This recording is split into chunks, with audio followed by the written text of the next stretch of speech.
Greetings everyone, Laszlo Montgomery here, History of Tea Part 12. Thanks to everyone who gave this show a chance and are still suffering through your humble narrator's presentation. Last time I told you one of the stories about how the Chinese tea makers in the Wuyi Mountains of Fujian turned lemons into lemonade with the invention of a black tea that the Europeans went crazy for. These became the famous black teas of their day, Bohea, Qingmen, and Congo. The green tea of this age was known as Hyson tea. Along with Songlo, Bohea, and Congo, Hyson made up the four big teas of 18th and 19th century global export tea trade. All the China tea clipper ships, all the smugglers of tea, overwhelmingly, most of the tea leaving China and heading to Europe was almost always one of these four kinds, or a combination of them. There were also others, but these were the main ones you always read about in the history books and saw their names mentioned in some of the literature from the 18th and 19th century. But it's in the 1600s where all the action begins to happen in Europe. 1610, as I said, the first tea reached the Netherlands, showing up in The Hague. It took a while to spread the word far and wide enough. The German people didn't get to sip their first tea till 1650. 8 years later, in 1658, on the streets of London, at Garraway's coffee shop and Exchange Alley in the heart of the city, tea had its debut.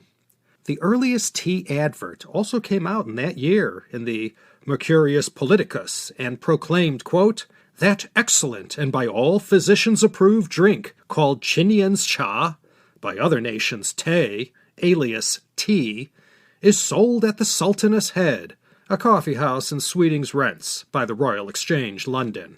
End quote. These English coffee houses that were popping up everywhere like Starbucks in our day served all three temperance beverages. Euchre's had a nice quote from 1659 that said, "There was also at this time a Turkish drink to be sold, almost in every street, called coffee, and another drink called tea, and also a drink called chocolate, which was a very hearty drink." End quote. Later on in 1675, Charles II is going to close all these places down, as they were highly and often correctly suspected of being places where men congregated to plot sedition and various manners of conspiracies. As a result of this, most of these coffee houses would start shutting down, and that's when these private clubs began popping up that quickly filled the vacuum. 1658, the year Oliver Cromwell died. That's when the stormy romance began that would last a lifetime. 1660, Charles II returned from exile. 1662, he married the Portuguese Catherine of Braganza, and it is she who we must bow in reverence to as Europe's first true great tea patron. When she took up with King Charles II in London, she brought with her the Portuguese custom of taking tea in the afternoon.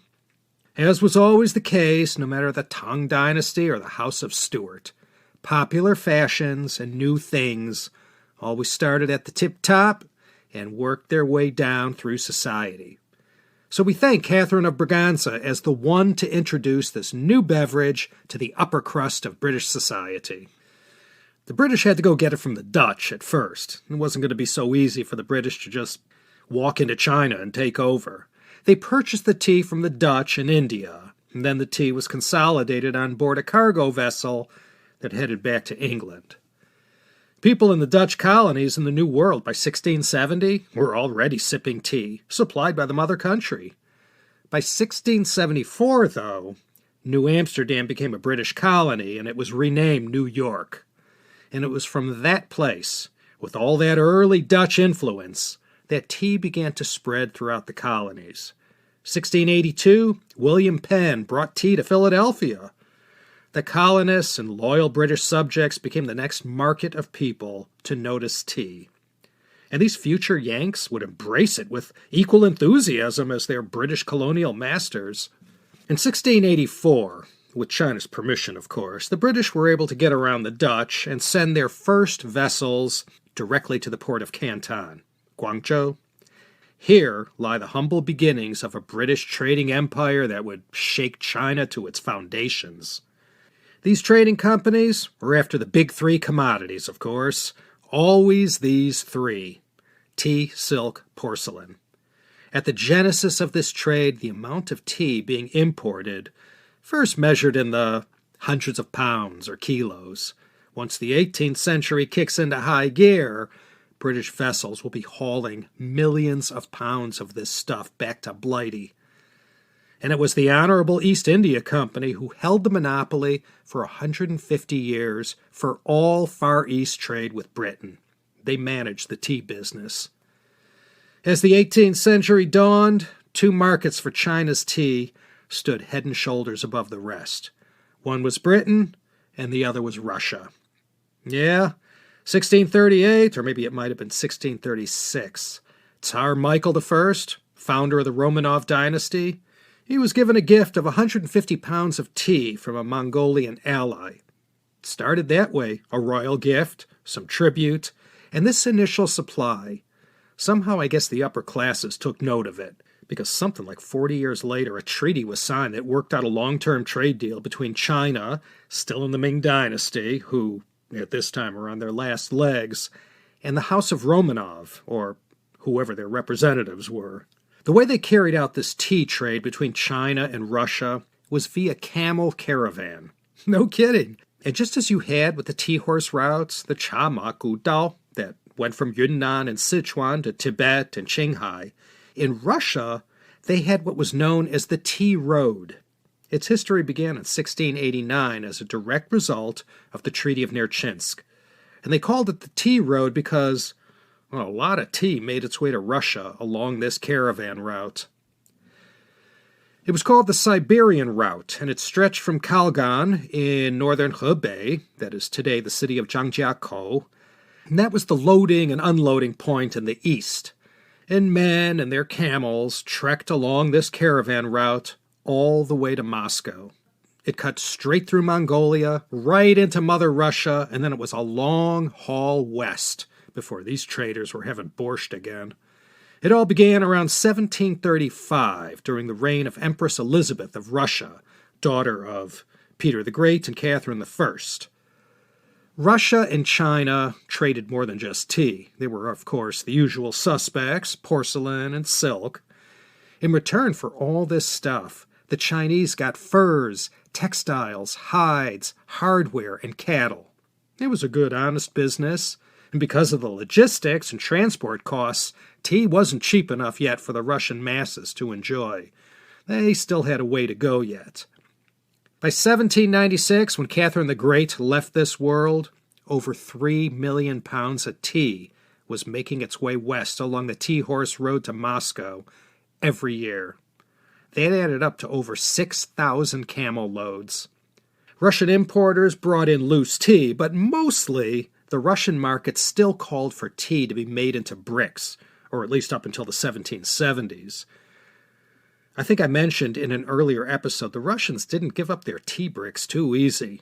An additional advantage of tea bricks was that in Russia, along the route, in a pinch, because of its intrinsic value, it could always be used as a coin of the realm. In fact, some of these tea bricks would be molded in such a way that you could cleanly break off portions of the brick to pay for something that cost less than a full tea brick. Sort of like a Hershey bar or a Real de Ocho, the pieces of 8 from the Spanish dollar. By the end of the 18th and into the 19th century, tea quietly permeated every village in Russia. By the late 1770s, the samovar took Russia by storm, and that iconic device became the shining sun from which all aspects of Russian tea culture revolved around. In 1861, there was a factory specifically built in Hankou that manufactured tea bricks destined for Russia. Isn't that funny how wherever tea went, China, even different regions of China, and then to Korea, Japan, Tibet, Central Asia, the Near East, Russia, and now Europe and the Americas, wherever tea went, it universally took these places by storm. You'll see in Russia, as it was everywhere else where tea came a-calling, all the people from around the world would welcome tea into their culture and then put their own cultural nuances into the pleasures of drinking tea. Unique tea cultures exist in almost every country. I said at the outset we wouldn't wade too far into tea cultures that were outside of China, so I don't want to get pulled in by the strong gravity of Russia's rich tea culture. If you're new to tea and want to see what it's all about, the internet abounds with videos showing how the Russians do it, and man, they know how to enjoy tea. Many other tea cultures use samovars as well, in Turkey, Iran, in Kashmir, and other places in the Middle East and Central Asia.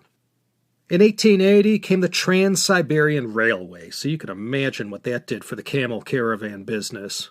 The caravans and that whole world began to fade until it just disappeared altogether. They grow tea now in Russia. I did not know that. Right where they had the 2014 Winter Olympics in Sochi. This tea from southernmost Russia is called the northernmost grown tea in the world. Someone up there in 1901 developed a cultivar or tea hybrid that could withstand the weather in that balmiest part of Russia. The tea from Sochi mostly supplies the domestic market. There's also a tea grown in China near Laoshan in Shandong province. That's got to be the northernmost place that grows tea. But at 36.1 degrees north to Sochi's 43.6 degrees north, the Russian tea is still king of the northernmost teas. Tea did not stop evolving in the Ming Dynasty. The march continued on during the Qing as well. Like the tea-loving Song Huizong Emperor, both the Kangxi and especially the Qianlong Emperor were great lovers and patrons of tea culture. Qianlong would hold these very elaborate tea parties right in the Forbidden City, inside the Chonghua Palace where he grew up. During the Qing, the number of places in China producing tea continued to grow. By the time of the Qing, all 6 categories of tea will be in existence: white, green, yellow, red, oolong, and pu'er. The number of tea houses, already quite plentiful in China, during the Qing grew even larger. And the local tea house had become a sort of de facto meeting place for friends and business people to meet and talk over tea. During the Qing, tea house entertainment also took off. Plays and Chinese opera became commonplace in these Qing-era tea houses.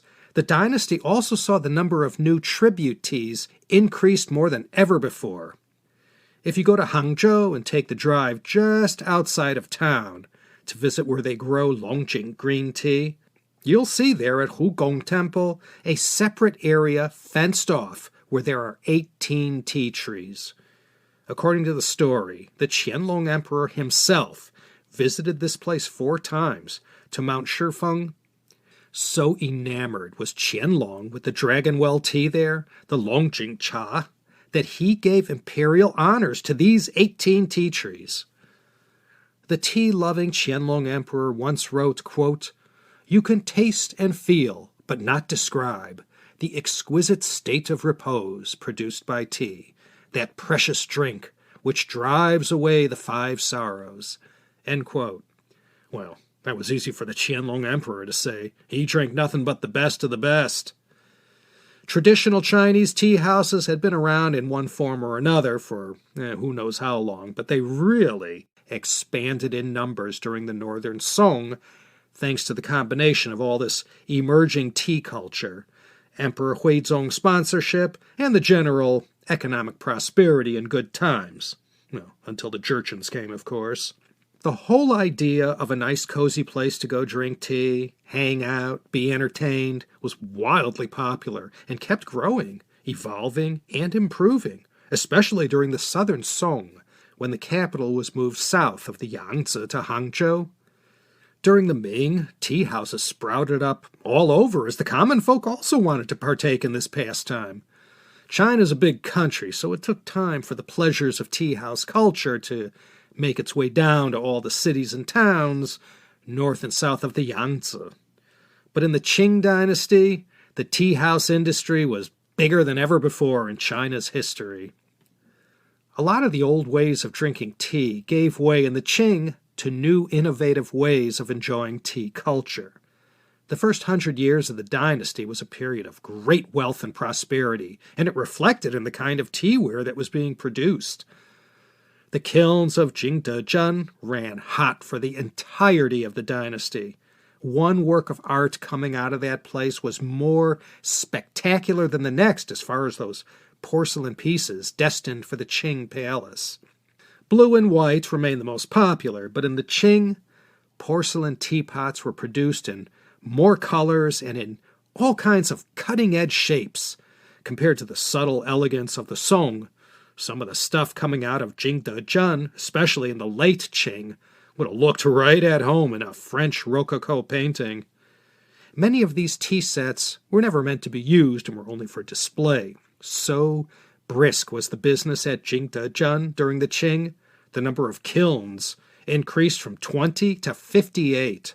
The gaiwan, or covered tea bowl that I mentioned in a previous episode, became one of the fruits of Qing Dynasty tea culture. Though it was a Ming Dynasty innovation, it was during the reign of Kangxi that it became so pervasive and widespread. Tea continued to be used for all kinds of court rituals and ceremonies, and all the way up and down the social ladder, tea houses, both shabby and chic, became places to meet, entertain, see friends, hold business meetings, plot revolution, or hang out and compose poetry. It was during the Qing Dynasty that Fujianese tea masters first brought cuttings to Taiwan and attempted to start growing and processing tea there. Today and throughout the 20th century, oolong tea from Taiwan has been ranked among the finest in the world. They have Mr. John Dodd to partially thank for that. The company he established in 1864, Dodd and Company, pioneered the export of Taiwanese tea to world markets. Dodd used to work for Dent and Company until they went bust. He ended up in Taiwan on some job and hooked up with a Fujianese from Xiamen named Li Chunsheng. Together, these two became known as the fathers of Taiwan's tea industry. Tea grew indigenously on Taiwan, but it wasn't anything good. Tea seeds had been brought from Wuyishan to Taiwan in 1855 and were planted in Dongding, in the lush northern mountains of Lugu in Nantou County. They grew the tea there, but the critical processing and finishing off was still handled across the strait in Fujian. Jardine Matheson, the noble house, began their involvement in the Taiwan tea trade in 1858. Before long, many of these Taiwanese growers were able to compete head-to-head with their cousins on the other side of the strait. By 1869, Dodd and Company was shipping Formosa oolong tea to the USA, only 4 years out of our bloody Civil War, or War for Southern Independence, as it's also known. It was a big hit in the U.S., and soon Dodd was shipping his Formosa oolong to Europe as well. Well, you know how it is. One guy sees all the profits being made in a certain business, and before long, everybody and their grandmother wants a piece of it. And seeing all the profits being made, others jumped into the fray. Some failed, and some made a success of it. Some went on to build up the entire industry. Well, next episode, we're going to shift the focus of our story of tea more to England and how, starting in the 1720s, the demand really started to grow. Though still small compared to its peak in 1860, English ships were transporting 250,000 pounds of tea a year to English ports.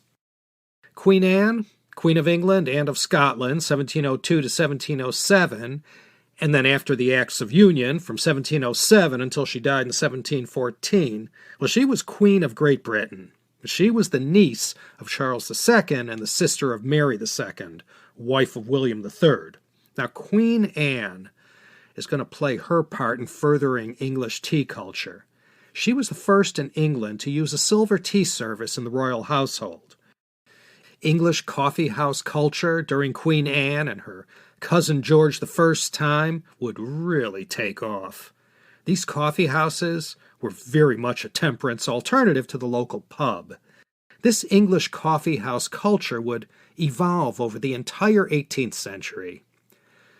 One of my all-time favorites, Dr. Johnson, he was the greatest of the greats who would inhabit these establishments where all manner of good cheer and good conversation took place.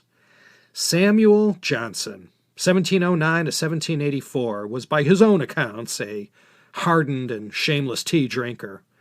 Let's close out this episode with some words from the good doctor who gave us so many great aphorisms and worthy quotations. In Johnson's day, tea was still a modern luxury. Tea was in demand by the lower classes, but it was out of their reach price-wise. In addition to being a shameless tea drinker, Johnson claimed that for 20 years he had, quote, diluted his meals with only the infusion of this fascinating plant, whose kettle has scarcely time to cool, who with tea amuses the evening, with tea solaces the midnight, and with tea welcomes the morning, end quote. When tea drinking began to take root in Great Britain, it was green tea that people initially drank. However, by 1760, more than half of all tea imported into Britain was black tea.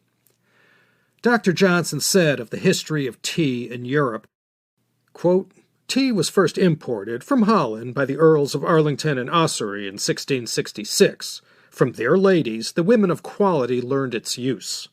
Its price was then £3 a pound, and continued the same to 1707. In 1715, we began to use green tea, and the practice of drinking it descended to the lower classes of the people. In 1720, the French began to send it hither by a clandestine commerce. From 1717 to 1726, we imported annually 700,000 pounds. From 1732 to 1742, 1,200,000 pounds were every year brought to London. In some years afterwards, 3 millions, and in 1755, nearly 4 millions of pounds, or 2,000 tons, in which we are not to reckon that which is surreptitiously introduced, which perhaps is nearly as much. Such qualities are indeed sufficient to alarm us. It is, at least, worth inquiry to know what are the qualities of such a plant, and what the consequences of such trade. End quote.